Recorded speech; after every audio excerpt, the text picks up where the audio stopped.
When discussing the topic of great players who they're in the big game, the playoffs, it's a match that really matters, their team needs them, and they have to be the guy who comes through. They can't just be okay, they can't play below their level, because in terms of the greatness of their career, their accomplishments, the actual significance of their career, not just how good they were, but what they were able to do, this moment that matters so much. There's a great line I always remember. It's always stuck with me from when I was getting into the NHL, the National Hockey League. I watched a game, and I think it was in 1996. It was when the St. Louis Blues, were playing against the Detroit Red Wings, who were one of the great teams of the era. And Wayne Gretzky, probably the greatest hockey player ever, was on the Blues for this year. And they'd gotten to this Game 7 of, I think it was the conference semifinals. And in this particular situation, Gretzky's a really famous player. He's already won championships before playing for a great team, but now he's on this other team. He doesn't have all those same great teammates around him. He's facing a great opposition. And the guy who was the commentator at the beginning of the game, when he was opening it up and explaining, it's Game 7, this is the match to decide who goes to the next round, he said, Gordie Howe came through. Bobby Orr came through. Now Gretzky has to come through. And the point there is Gordie Howe was one of the great players of all time, great scorer. Bobby Orr was one of the most skilled players ever. And the point is, all these great players, all the players we're talking about are great players. They all have incredible talent and skill. But one of the key defining characteristics of these guys is not only did they have skill, not only did they do a lot, but they came through in the big games, and that we know of them as the playoff heroes. So if Gretzky wanted to be in that category, that's the key distinction there. He has to be able to do that as well. Because yes, he would be a great player anyway. And actually, in the actual context of Gretzky's career, he already was on that level. But the point, it makes sense. These are the guys who time and time again, in the big moment, they do step up and do that. It's not enough just to be good. If you want to be good, there's lots of good players we can talk about throughout the history of all different games, and guys who had great regular seasons, and sometimes they had a good match here. If you want to be among that top level category, then you have to also come through in the big game. And so I'll put that into a CS context for you. Players like Potty in the original days of 1.6, he came through. Neo, when he was almost carrying those Pentagram MYM teams to world championships, he came through. Get Right, early days of CSGO, he was just a monster. Every big game, he'd drop a huge number and push Nip through to the championship. Shocks, when he lifted Very Games from that second place spot they could never get out of into being the best team in the world. All these great players came through. And so not only are they the greatest anyway in terms of their skills, in terms of what they could do in the game, the impact, but it's also because they were the heroes in these games as well. They always did find a way in the important series where their team needed them, or the important game, to come through. And this is where you have to frame someone like Device for Team Dignitas, because he was on Team Dignitas, Team Solo Mid, TSM. Because his history of choking was probably the worst I've ever seen in the history of Counter-Strike. Even other players who choked, first of all, they might choke in as much as, maybe 80% of the time that they don't play as well, or they just have a bad game when it was a big championship, and you're always like, oh, what could have been? The difference here is, first of all, some of their teams could still win anyway, and they might just kind of get carried to some titles, or they might actually occasionally have a really good game, and then the team doesn't do that well and they lose, and so it wasn't always choking. The crazy thing about Device is it was two-part. One, he always choked in the big game, especially, it's like you could even chart his choking as it went through the match. Like, first map of the semi-final or whatever, he'd put on his best effort. Second map, he'd be kind of getting towards, he'd be having an okay performance, but towards even the end of the second map, he starts to choke, he starts to have less impact, and if there was a third map, he'd be done for. Well, beyond just that, his team couldn't get over the hump for him either, because they really all would, it would all stem from him, it seemed, and then they were all slow down, they'd all have less impact, maybe one player would do okay, and the team as a whole just lost, because they'd lost their star, one of the dynamos of the team, they just could not get over the hump, and so that's why it became so obvious that his choking was a huge issue for him. So yeah, he was always the guy who fell for them. And because of this, he was never able to showcase his actual skills, his talent.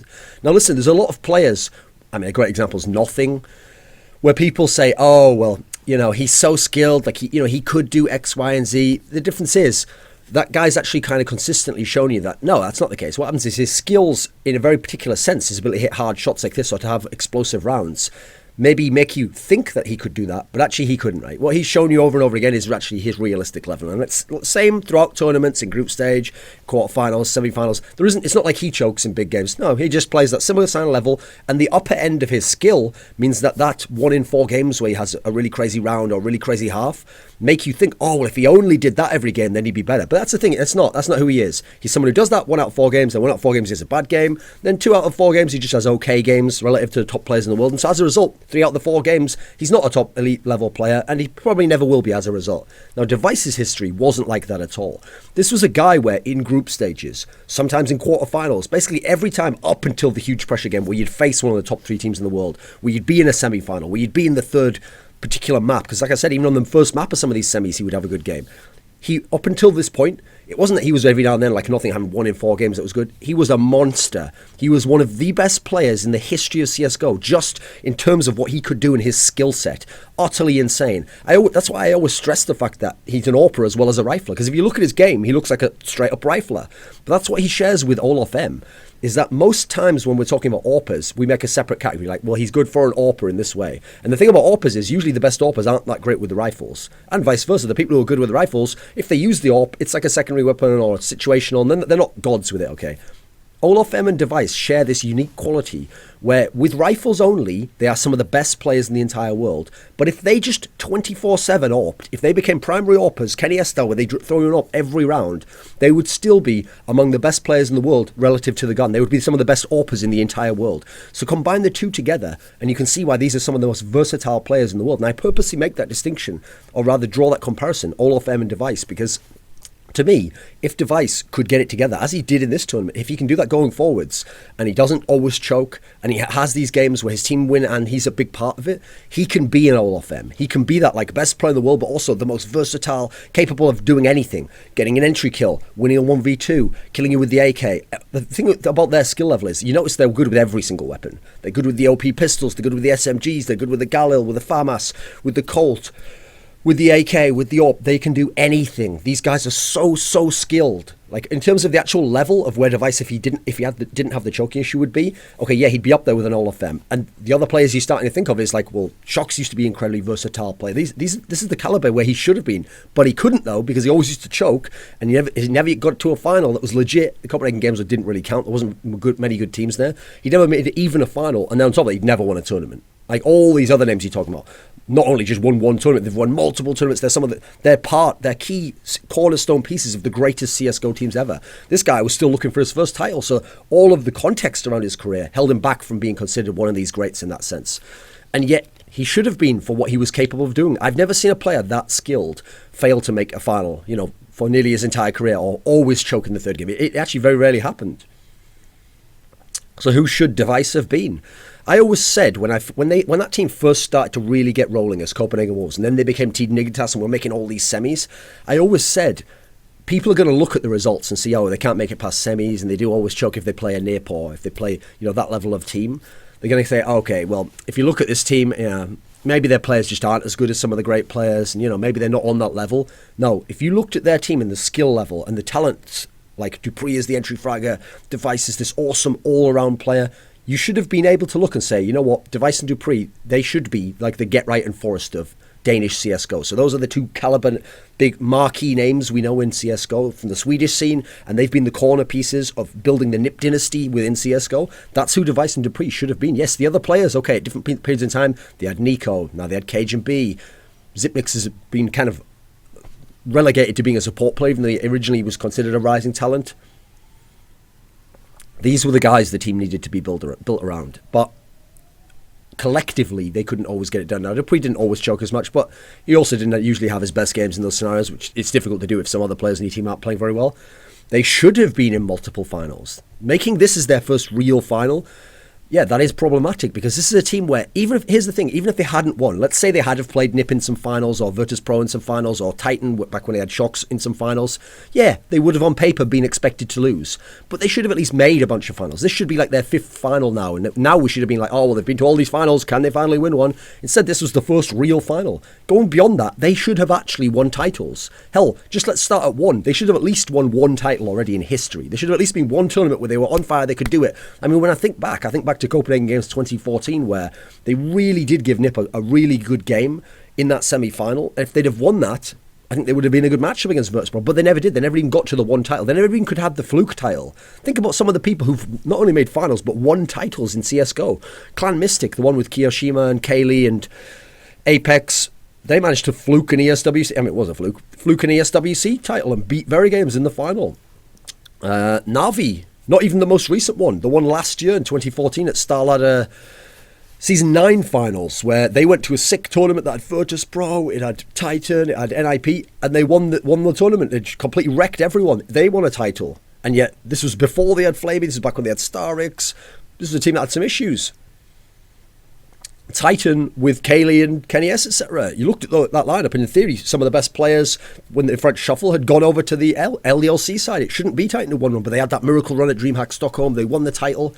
All these different teams. These teams aren't as good as some of the TSM and Dignitas lineups that Device has been a part of. And yet these teams not only made finals, but won finals. Hell, you want to talk about making finals? Titan made the EPL Winter Final the other day, a much more competitive tournament than Copenhagen Games. So you can see it wasn't just the choking, it wasn't just not being able to get done in one game, but this had a hot knock-on effect on all of Dice's career, where his whole accomplishments, his whole resume, was never as good as it should have been. It was always like multiple levels below where it should be. It's not just that, oh, you should have made a few finals. No, you should have won some titles. You should have actually had some big games where you were known as a legendary player in this caliber. So now what's happened? Because now he's finally come through and he's finally won the big tournament.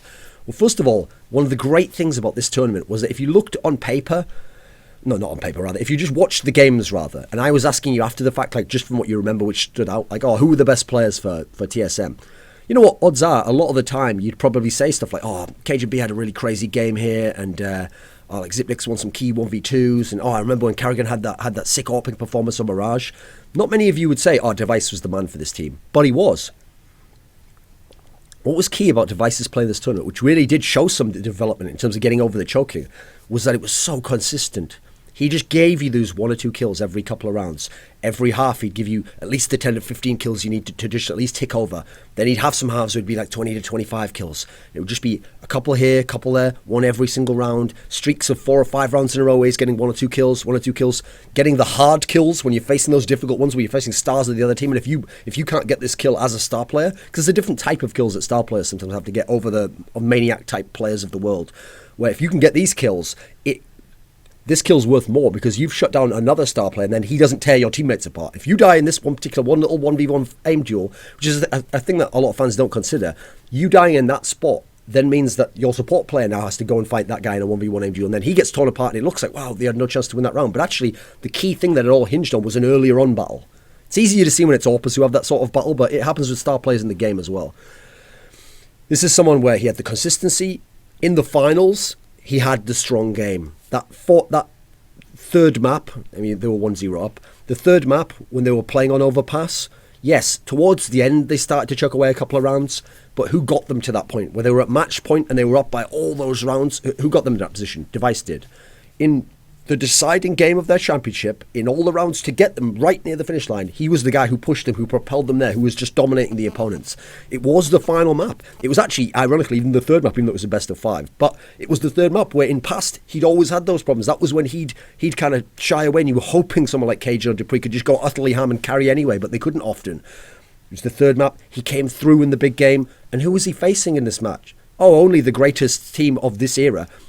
Debatably the best team ever, but okay, even if you don't think they're better than NIP historically in CSGO, at least the second best team of all time, team that's won 8 titles, been in all these finals, like 12 or 13 top 4 finishes or something, the dominant team of this era is who he's facing, and in a best of 5 final. So not only did he come through, but when he came through, in a weird way, nothing makes up for the past chokes, nothing gives you back those titles, but you've got all these titles you're going to play now. Now you can create a new story for yourself, a new narrative to your career. So this was a great tournament to come through because this was one of the hardest set of circumstances for anyone to win in. So in a weird way, it does set a new precedent from before, when even when it was easier opponents or a nice bracket run, they still couldn't make the final win, because these were TSM of the 4 teams attending here were supposed to be the worst. They were my number 5 ranked team. They were facing, in terms of the tournament field, the 3 best teams in the world, the 2 dominant teams of this era, Envy and Fnatic, who won all these titles, won something like 13 titles between themselves since, like, I think it was September of last year or August of last year. This was double elimination, meaning even if you do okay, let's say you beat Fnatic in the upper bracket there. Well, now you might have to face them in the final still, which is what ended up happening. Whereas in other tournaments, if you get that win over Fnatic here, hey, you know what? Maybe in single elim, maybe Nip's the final now, and hey, you win that easily, and everyone's like, oh, wow, you finally won an event. That would be a normal event. At this event, there was that, but then because of the lower bracket, now you have to face whoever's the best out of the 3 teams who were put down there. And if they're in great form, maybe they beat you back anyway. And it's a best of 5, making it harder to beat them. So the final's best of 5. So That's another key thing to note about beating Fnatic here, because one of the problems TSM always had against Fnatic is that the maps that TSM wants to play are some of Fnatic's best maps. Like, to beat Fnatic on Mirage is big, big time shit. They're an incredible team on that map. Even to... I mean, it didn't get to Inferno. That would have been the last map. I'd love to have seen him play Inferno. That would be a hell of a game right there. It's not like you had the easy run and the easy bracket and the opponent just choked for you and fell away. You had to go through all these great teams in the world. You had to rematch another team where you'd already beaten them once and now they kind of knew how you play and they have all these plans for you and it's a best of 5 and there's all these maps. All the context was there to make this actually the hardest tournament for someone like Device and TSM to win. The time where if they were going to choke at all, this would be an easy time to do it. And hell, they've already made the final. They've already beaten Nip and Fnatic before. So we would have all said, you know what?